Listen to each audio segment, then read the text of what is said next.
Hello students, இப்போ 11th standard max exercise 3.9ல sum number 11 எப்படி எழுதுறதுன்னு பார்க்கலாம். Derive projection formula from law of sines, law of cosines. So projection formulaன்னு சொல்லும்போது நமக்கு a equal to b cos c plus c cos b இந்த மாதிரி இருக்கக்கூடிய formula தான். So இதோட லெஃப்ட் ஹேண்ட் சைட் வேல்யூ மட்டும் ரைட் ஹேண்ட் சைட் வேல்யூ நான் select பண்ணி இங்கே எழுதியிருக்கேன். இப்போது லா ஆஃப் சைன் யூஸ் பண்ணி ஃபஸ்ட்டு ஒன் எழுத சொல்லியிருக்கிறதுனால இந்த ஸ்மால் பி பிளேஸில் 2r sin bன்ற சைனோட ஃபார்முலா எழுதிக்கலாம். ஆல்ரெடி இருக்கிற காஸ் பி அப்படியே டைரெக்டாக காப்பி பண்ணியிருக்கோம். அண்ட் ஆல்சோ சி பிளேஸில் 2r sin c. So B இருக்கும்போது sin b, சி செலக்ட் பண்ணும்போது sin c. இங்கே காஸ் பி அப்படியே செலக்ட் பண்ணிக்கலாம். இந்த 2r அப்படின்றத காமனாக எடுத்துக்கலாம்.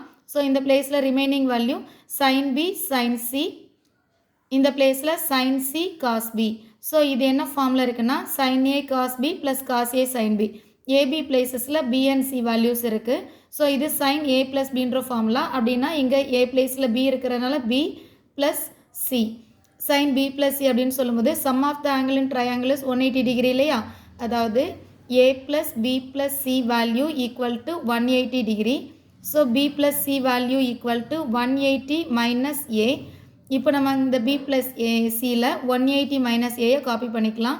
sin 180 மைனஸ் தீட்டா அப்படின்னு சொல்லும்போது இங்கே 0 இந்த பிளேஸில் 180 விட கம்மியாகும்போது செகண்ட் குவாட்ரண்ட் வந்துடும். செகண்ட் குவாட்ரண்டில் sine always positive. All silver tea cup பார்க்கும்போது சைன் ஆல்வேஸ் இந்த பிளேஸில் பாசிட்டிவ். ஸோ டைரெக்டாக சைன் ஏன்னு எழுதிக்கலாம். This is 2r sin a. இங்கே சி செலக்ட் பண்ணும்போது 2r sin c எழுதணும் இல்லையா? அப்போ இங்கே 2r sin ஏனா இங்கே ஸ்மால் ஏன்னு எழுதிக்கலாம்.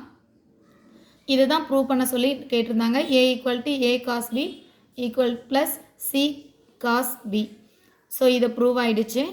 இது லா ஆஃப் கொசைன் யூஸ் பண்ணி நெக்ஸ்ட்டு ப்ரூவ் பண்ண சொல்லியிருக்காங்க. லா ஆஃப் கொசைன் எழுதுறதுக்காக சேம் வேல இந்த RHS வேல்யூ நான் இங்கே எழுதியிருக்கேன். இங்கே b cos c.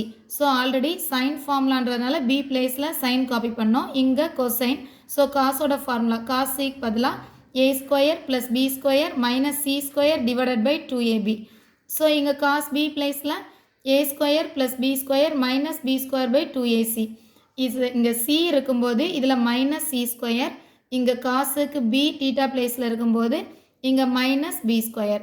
ஸோ இதில் காமனாக இருக்கிறத கேன்சல் பண்ணலாம். அப்படி பார்த்தா b கேன்சல் ஆகிடும், இங்கே c கேன்சல் ஆகிடும். ஸோ 2a மட்டும்தான் ரெண்டு பிளேஸ்லேயும் பேலன்ஸ் இருக்குது. 1/2a அதை காமன் எலிமெண்ட்டாக வெளியே கொண்டு வந்துடலாம்.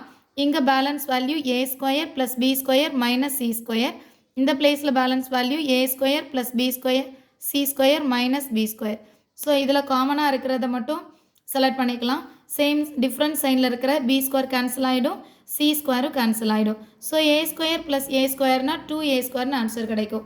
இதில் 2 கேன்சல் பண்ணிடலாம், 1 டைம் ஏயும் கேன்சல் ஆகிடும். ஸோ பேலன்ஸ் இருக்கிற வேல்யூ a. ஸோ இதுதான் நம்மளோட projection formula. Law of cosine use பண்ணி நம்ம என்ன பண்ணியிருக்கோம், டெரைவ் பண்ணியிருக்கோம். That's all.